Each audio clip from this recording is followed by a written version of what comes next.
This morning, we are going to focus on how we can effectively use our stimulus check and also the tax refund together.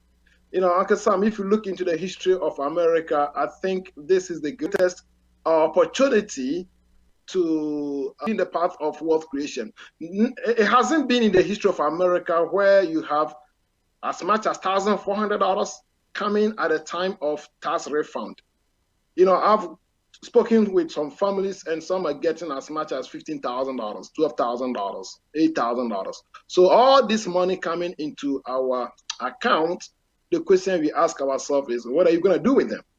Now, before we talk about how to use it effectively, let's talk about the wrong use of the stimulus check and the tax refund.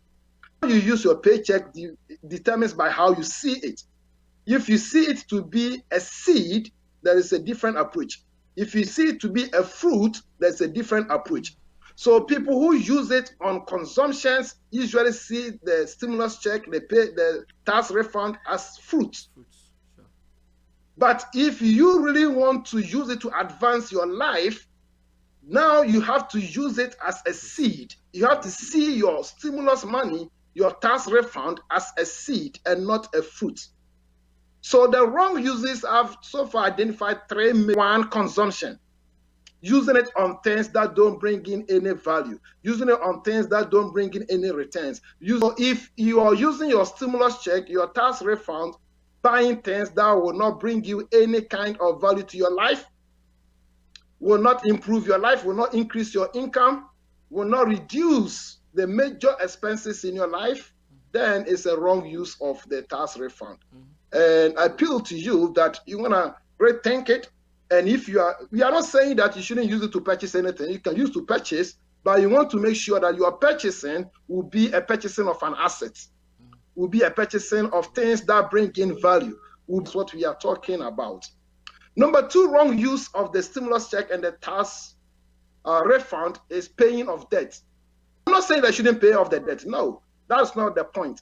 But we don't use a seed to pay a debt. We don't use a seed to pay a debt. You use fruit to pay debt. You use interest to pay debt. You use profit, revenue to pay debt, but not a seed. You see, when you read 2 Kings, when Elisha approached the woman, that woman owed debt.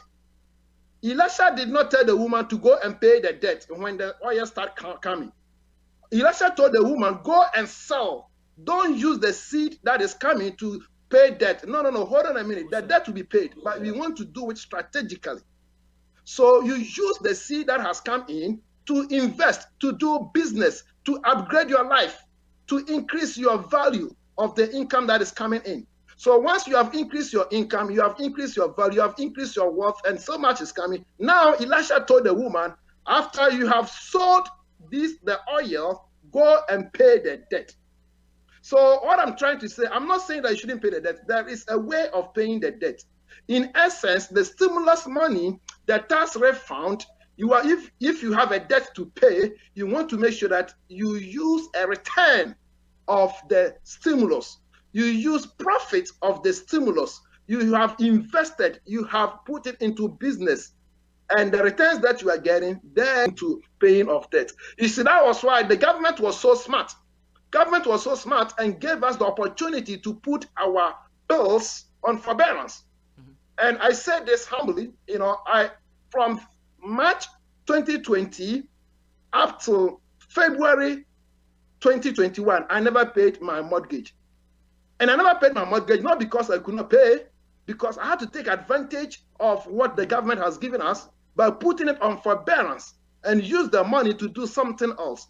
So once you see that this stimulus check, the tax refund, is a seed, now you find a way to use this seed in a way that will bring in harvest. When the harvests are coming in, then you can use to pay off the debt. Number three, before you pick up some questions, is savings or hoarding. Trying to save the money under the pillow, trying to save the money, in a closet. You remember the parable of the 3 talents, where the third servant tried to save, tried to hide what he received. You see, this world that we live in keeps on increasing, keeps on growing. So the reason why putting money in a savings or checking account might not be a good idea unless you deposited in a checking account or savings account because you are looking for a better way to use it. There's no question about it. But if you are putting in there, you see, Uncle Sam, a friend told me that he's going to use his stimulus to buy ticket in December to go to Ghana. So he's waiting till somewhere August before touching the money, and this money is going to sit in the savings account. You see, if this money goes into common CD, Uncle Sam, this is serious. I'm telling you, a lot of our people, they are just targeting it to buy ticket to go to that Africa. person my number. Yeah, I need that money. You see, it's good that he has agenda for the money. I'm not saying that there's something wrong with it, but instead of letting the money sitting in that account till August, that money can be put even in a common CD. A common CD, the return it will surprise you. Or bonds for the next 3 to 6 months, you'll be able to get so much on your money. It's about time that we find a way to make our money to work for us. Monique said, I need the right account portfolio to put in. So one of the things that I believe Chris has been talking about is IUL. So you can call Chris and then talk about that portfolio.